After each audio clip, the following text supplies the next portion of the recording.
মহান আল্লাহর প্রতি বিশ্বাস, তার সৃষ্টির প্রতি বিনয়, এমন গুণাবলীর জন্যই ভক্তদের কাছে রিয়াদ তুমুল জনপ্রিয়। ব্যর্থতায় সমালোচিত হলেও দর্শকদের কাছে রিয়াদ অন্য অনেকের থেকেই বেশি গ্রহণযোগ্য। প্রায়শই রিয়াদের এমন ছবি যে কাউকেই মুগ্ধ করে। অনেকেই হয়তো রিয়াদের চারিত্রিক গুণাবলীর জন্যই ক্রিকেটীয় ব্যর্থতাও আড়াল করেন।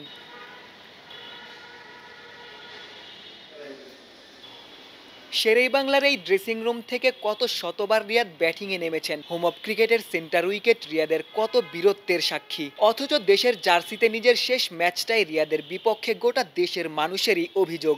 ভক্তদের সেমিফাইনাল স্বপ্নটা রিয়াদ হয়তো নিজের ব্যাটেই ভেঙেছেন। আফগান নূর আহমেদের বয়সের প্রায় সমান অভিজ্ঞতা রিয়াদের। ভক্তদের প্রশ্ন সেখানেই, এত বছর আন্তর্জাতিক ক্রিকেট খেলেও কি করে অমন নেতিবাচক মানসিকতা রিয়াদ দেখাতে পারলেন।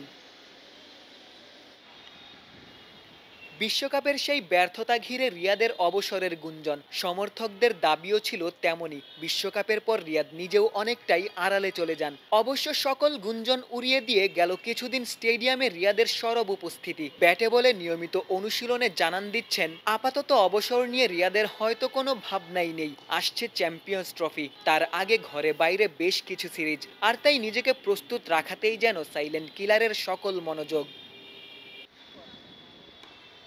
বৃষ্টি মাথায় নিয়েই অনুশীলন চালিয়ে গেছেন রিয়াদ। বিসিবির গ্রিন হাউস টার্ফের সুবিধা তো এখানেই। বৃষ্টি হলেও প্রাকৃতিক উইকেটে ব্যাটিং করা যায়। অনুশীলন শেষেও রিয়াদ বেশ সিরিয়াস। ফিজের সাথে আলাপচারিতায় যে ক্রিকেটই ছিল সেটি এই ছবিতে স্পষ্ট।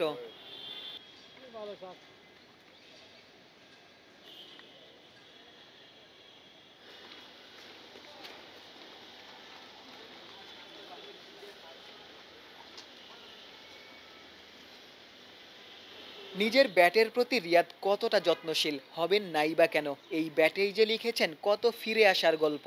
আরও একবার সেই গল্পই রিয়াদ লিখতে চাইবেন, এই ব্যাটেই নিজের শেষটাও রাঙিয়ে রাখতে চাইবেন।